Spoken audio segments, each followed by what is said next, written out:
Julian Vance stood by the floor-to-ceiling window of his penthouse, staring down at the city lights. He had built Vance Global into an empire, but none of it mattered now. The letter from his late grandfather's attorney burned in his mind. The old man's bizarre will stipulated that Julian had to marry within 7 days, or his controlling shares would immediately transfer to his bitter and reckless younger brother, Victor. Julian crushed the document in his fist. He needed a wife, and he needed one fast, but she had to be someone he could control. Someone who would sign an ironclad non-disclosure agreement, take the money, and ask no questions. The next morning, an obscure but highly lucrative advertisement appeared in the local papers, seeking a discreet personal assistant for a life-altering contract. Clara Sterling wiped down the sticky counter of the roadside diner where she worked, her eyes catching the ad in a patron's abandoned newspaper. She needed the money to pay off the medical debts her late mother had left behind. When she walked into the sleek, intimidating lobby of Vance Global the following afternoon, she wore a simple thrift store dress, completely out of place among the designer suits. Julian sat across from her in the boardroom. He expected a desperate, easily manipulated woman. Instead, Clara met his cold gaze with steady defiance. When he laid out the outrageous terms of a fake marriage, she did not flinch. She simply negotiated her compensation with a sharp, calculated precision that left him inexplicably intrigued. They were married 3 days later in a quiet, sterile civil ceremony. There were no flowers, no music, and no warmth. The only witness was Julian's brother Victor, who stood in the back of the room with a sour, suspicious smile. Victor knew something was wrong.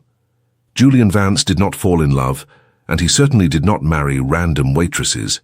As Clara moved into the penthouse, the massive space felt like a gilded cage. Julian tried to mold her, ordering a team of stylists to overhaul her wardrobe, but Clara refused. She left the expensive dresses in their boxes, choosing her own simple clothes. "You can buy my time, Julian," she told him, her voice unwavering, "but you cannot buy my dignity." The tension between them crackled in the quiet moments of their domestic arrangement.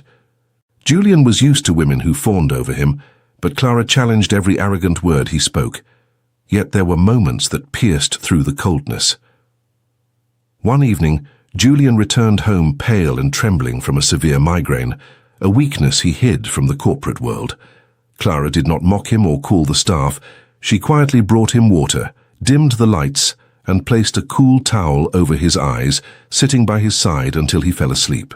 Julian realized then that her quiet grace was not something learned in a diner. The fragile peace shattered at the annual Vance Global Charity Gala.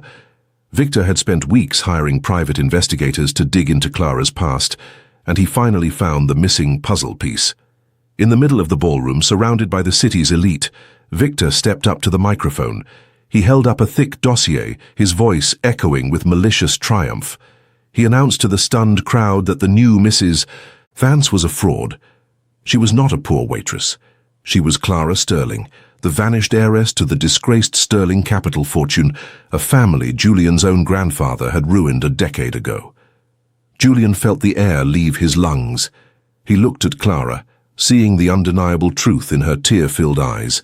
Clara had walked away from her corrupt family years ago, giving up her wealth to live an honest life. But Julian could only see betrayal. He believed she had infiltrated his life for revenge. In the weeks that followed, the penthouse turned into an icebox. They barely spoke. Julian buried himself in his work, using silence as his weapon. But his heart betrayed his pride. He found himself pausing outside her bedroom door, listening to her quiet breathing. One morning, Clara woke up to find a single perfect white rose on her vanity. There was no card, no grand apology. Just a small silent confession from a man who did not know how to express his regret. Victor, however, was not finished. He used the scandal to call an emergency meeting of the board of directors. His plan was simple. Prove Julian's marriage was a fraudulent attempt to steal the inheritance, have Julian ousted, and take control of Vance Global. As the board members gathered, the atmosphere was suffocating. Victor paced at the head of the table, ready to deliver the final blow to his brother's career. Suddenly, the heavy oak doors opened and Clara walked in. She was no longer dressed like a waitress, nor was she wearing the clothes Julian had tried to buy her. She wore her own tailored suit, moving with the undeniable authority of a true sterling. She walked straight to the table and dropped a USB drive in front of the board. She had used her knowledge of high-level financial structures to trace Victor's recent activities. In a clear, unwavering voice, she exposed Victor's massive embezzlement scheme, showing exactly how he had been siphoning Vance Global funds into offshore accounts. Victor's face went white. He tried to run, screaming that she was a liar, but the evidence was irrefutable. The board immediately voted for his expulsion, and security escorted the disgraced brother out of the building. When the room emptied, Julian and Clara were left alone. Julian looked at the woman who had just saved his life's work. He crossed the room, dropping the arrogant facade that had defined his entire existence. He took her hands, his voice thick with emotion. He told her that his pride had almost cost him the only real thing he had ever known. He apologized not with empty words, but with a promise to build a life based on truth no matter what her name was. Clara looked into his eyes, finally seeing the vulnerable man hiding behind the billionaire. She forgave him, sealing the promise with a gentle, breathless kiss. The months passed, and the cold penthouse was filled with warmth and laughter. They stood together on a quiet, sunlit beach, far away from the corporate world that had tried to tear them apart. Surrounded by the crashing waves, they exchanged vows for the second time, but this time there were no contracts and no ultimatums. There was only Julian and Clara, choosing each other completely. If this story touched your heart, please share it with someone who needs to hear a good love story today. Subscribe to our channel to follow along with all our upcoming romantic tales. We will see you in the next one. Damian Graves sat in the sprawling leather chair of his corporate office at Graves Global, glaring at the contract on his desk. The merger with the Tanaka Corporation was the deal of a lifetime, but the international investors were staunch traditionalists who refused to do business with a known reckless playboy. Damian had exactly 4 weeks to present a picture-perfect, stable family life, or the billion-dollar deal would collapse. He needed a wife who embodied everything he was not. He needed someone respectable, grounded, and entirely immune to the intoxicating allure of his vast wealth. The universe delivered her on a rainy Tuesday afternoon. Damian's chauffeur took a sharp turn, nearly colliding with a young woman carrying a stack of art supplies. Damian stepped out into the downpour, offering her a crisp stack of $100 bills to cover the ruined paints. Sienna Hayes looked at the money, then looked up at him with blazing emerald eyes. She did not take the cash. Instead, she pushed it back against his chest, delivering a scathing lecture on basic human decency and the absolute arrogance of assuming money could erase an apology. Damian watched her walk away, completely mesmerized. By the next morning, his security team had tracked her down. She was a dedicated kindergarten teacher whose community school was on the brink of foreclosure.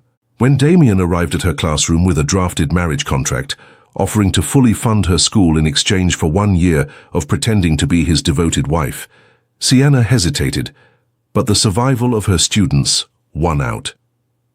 Their arrangement began with a cold, meticulously planned public debut at the City Opera. Damian expected her to be overwhelmed, but Sienna carried herself with quiet, unshakable dignity. When he offered her a dazzling diamond necklace that had once belonged to his bitter ex-fiancée Vanessa Cole, Sienna politely refused. She wore her own simple silver pendant, making it clear that she was a partner in a contract, not a doll to be dressed up. Across the opulent room, Vanessa watched them with venom in her eyes. She had expected Damian to come crawling back, and this humble teacher was an unforgivable insult to her ego. Living together in Damian's sterile, ultra-modern penthouse brought an unexpected shift. Sienna's innate warmth began to thaw the icy edges of his controlled life. One evening, Damian found her sitting on the living room floor, surrounded by broken pieces of a wooden model for her class. Instead of retreating to his office, Damian took off his expensive jacket, rolled up his sleeves and sat beside her.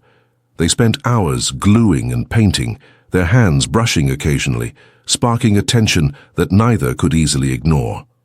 The following week, during a critical dinner with the Tanaka investors, Sienna did not recite the corporate talking points Damian had prepared.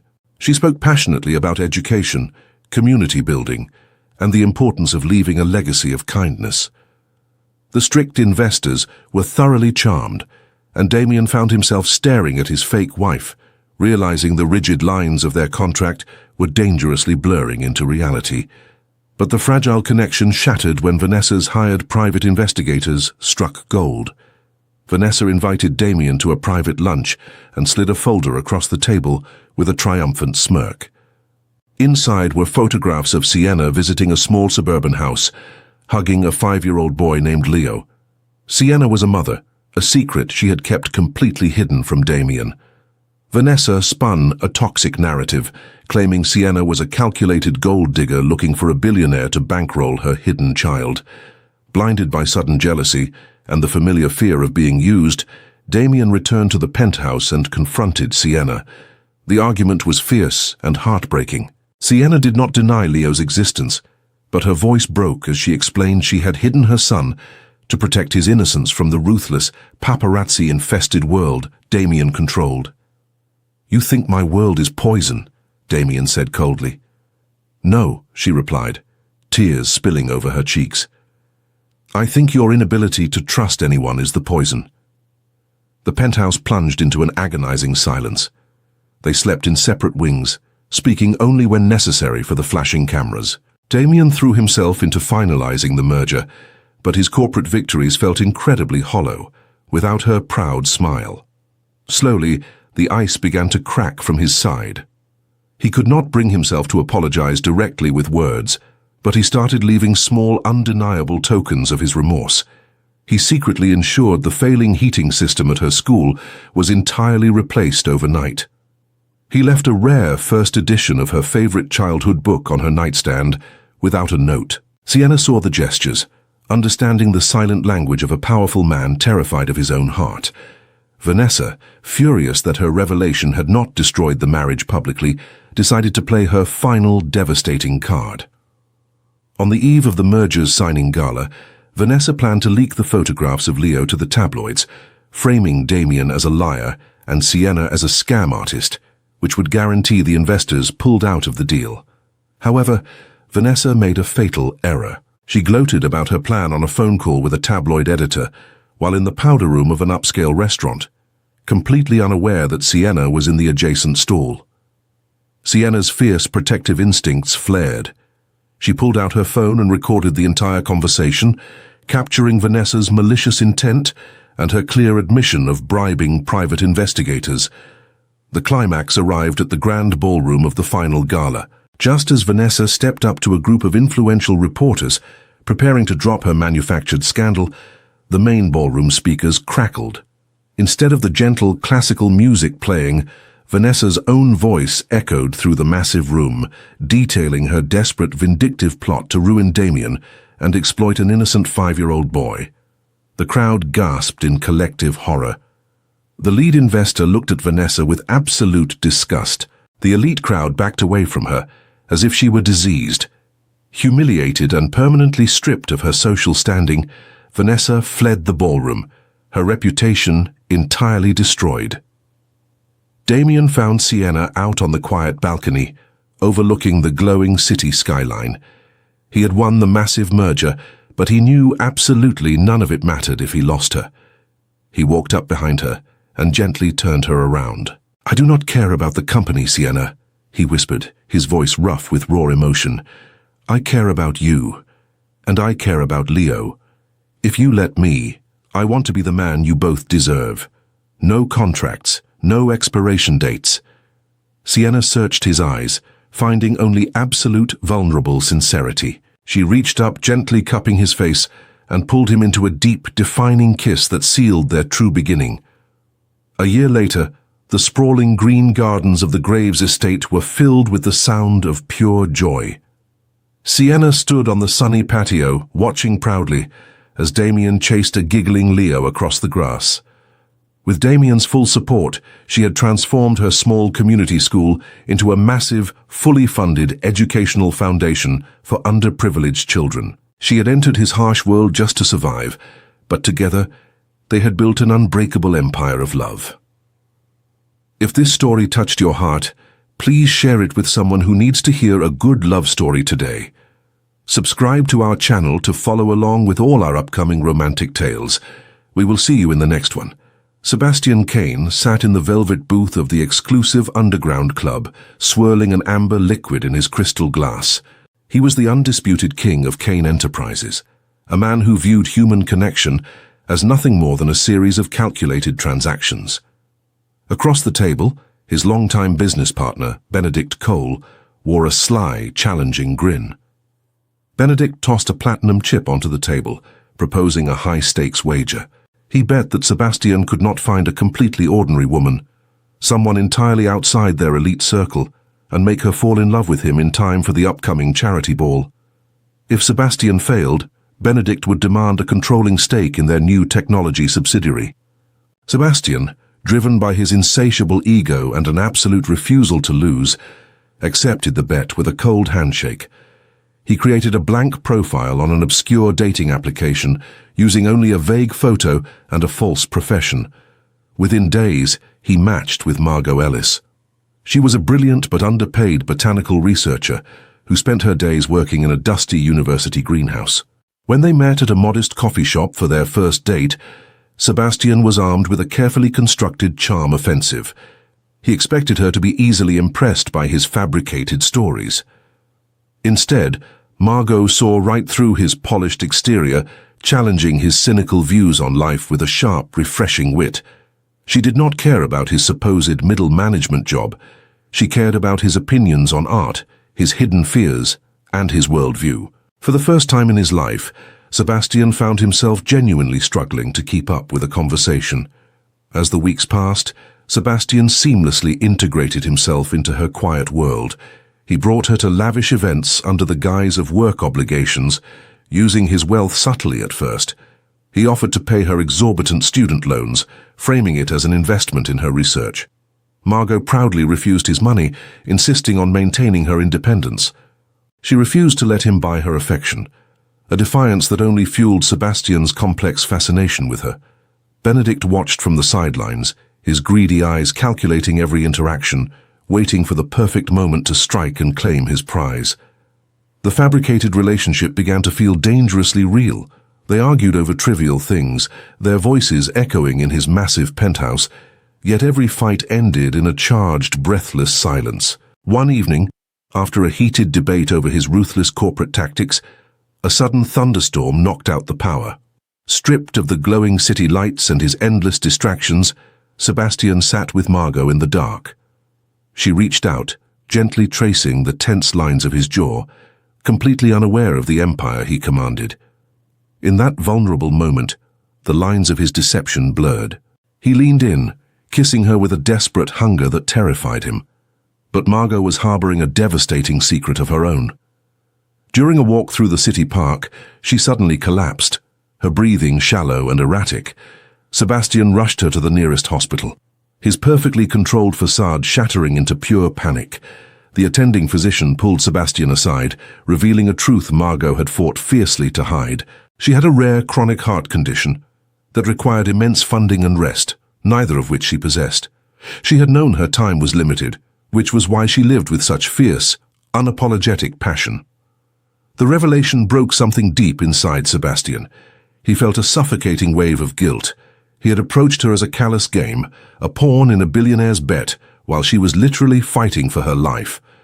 Unable to face his own monstrous deception, he withdrew. He became incredibly cold, burying himself in board meetings and avoiding her calls. He thought he was protecting her from the truth of his identity and the sick wager that started it all. He silently paid off her entire medical debt and established a blind trust for her care, hoping his money could fix what his heart had broken. Benedict sensed the shift in power. Desperate to secure his hostile takeover of the tech subsidiary, Benedict decided to accelerate the destruction. He invited Margot to a private luncheon, promising to reveal the truth about the man she was seeing. Benedict laid out the entire bet, the fake profile, and Sebastian's true identity as the ruthless chief executive officer of Kane Enterprises.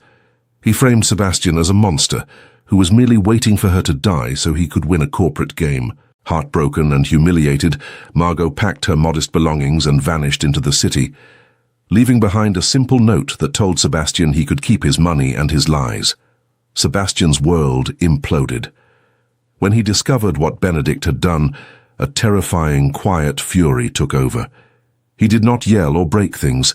He orchestrated a masterclass in corporate annihilation. During the highly publicized Kane Enterprises charity ball, with the city's elite and the media watching, Sebastian took the stage. Instead of a standard speech, he projected Benedict's private communications onto the massive screens. The emails detailed Benedict's extensive history of insider trading, blackmail, and his despicable attempt to use a sick woman's life as collateral for a business deal. The media erupted. Investors instantly pulled their backing, and Benedict was escorted out of the ballroom in utter disgrace, his career completely eradicated. Sebastian left the gala before the applause could fade. He searched the city for days until he found Margot working quietly in a community garden on the outskirts of town. He did not approach her with arrogance or grand promises. He walked through the dirt in his expensive tuxedo, dropping to his knees before her. He confessed everything, stripping away every ounce of his pride. He told her that the bet was the most shameful thing he had ever done, but loving her was the only real thing he had ever felt. Margot looked at the broken billionaire kneeling in the mud. She saw the genuine agony in his eyes and the profound transformation of a man who had finally learned the value of a single human life.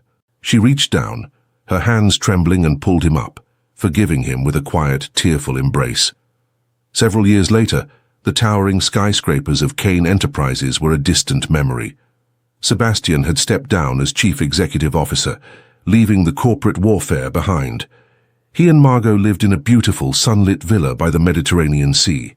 Margot's health was stable, supported by the best care in the world, and a life completely free of stress. They spent their mornings walking along the quiet cliffs hand in hand, the chaotic world of bets and billionaires entirely forgotten. He had gambled his empire to win a bet, but in the end, he gladly surrendered everything to win her heart. If this story touched your heart, please share it with someone who needs to hear a good love story today. Subscribe to our channel to follow along with all our upcoming romantic tales. We will see you in the next one. Editor. The infographic reveals that these three stories are not only about wealthy men finding romance. They explore power, fear, dignity, trust, and the emotional cost of treating relationships like business deals. Julian, Damien, and Sebastian begin by believing that money, status, and control can solve every problem. Julian needs a wife to protect his inheritance, Damien needs a respectable partner to secure a merger, and Sebastian turns a woman's feelings into part of a cruel wager. Their wealth gives them influence, but it does not give them emotional maturity. Clara, Sienna, and Margot enter these privileged worlds from different social positions, yet each refuses to be reduced to a role. Clara will not allow Julian to buy her dignity. Sienna rejects Damien's attempts to shape her into a decorative wife and protects her son from a world built on image and scandal. Margot refuses financial dependence and values honesty more than comfort. The women are not passive characters waiting to be rescued. They are the moral center of each story and the force that pushes the men toward transformation. The main psychological conflict comes from the tension between control and vulnerability. The men hide fear behind arrogance because emotional openness feels dangerous. They expect betrayal, so they create distance before anyone can hurt them. Julian becomes cold after learning Clara's identity. Damien reacts with suspicion when he discovers Leo. Sebastian withdraws after learning about Margot's illness because he cannot face the shame of his deception. In every case, pride becomes a defense mechanism, but it also wounds the person they claim to love. Caregiving becomes the turning point because it creates intimacy without negotiation. Clara comforts Julian during his migraine. Sienna brings warmth into Damien's sterile home and teaches him the meaning of family and community. Margot's fragile health forces Sebastian to recognize the value of a human life beyond ambition. These moments show that kindness can break through emotional defenses more effectively than confrontation. However, love alone is not enough. Real redemption requires accountability. The men must admit what they did, accept the consequences, and change their behavior. The social dimension is equally important. Boardrooms, charity galas, investors, media pressure, and family reputations constantly interfere with private emotions. The contrast between elite spaces and ordinary lives exposes class prejudice and the belief that everyone can be controlled by money. Yet the women prove that character cannot be measured by social status. Their honesty, courage, intelligence, and compassion become more powerful than wealth. By the end, the relationships change because the balance of power changes. The women are recognized as equal partners, not tools, trophies, or temporary solutions. The men become more open, responsible, and emotionally present. The final message is that healthy love is built on trust, respect, truth, and mutual choice. Wealth may create opportunity, but only humility, empathy, and accountability can create genuine connection.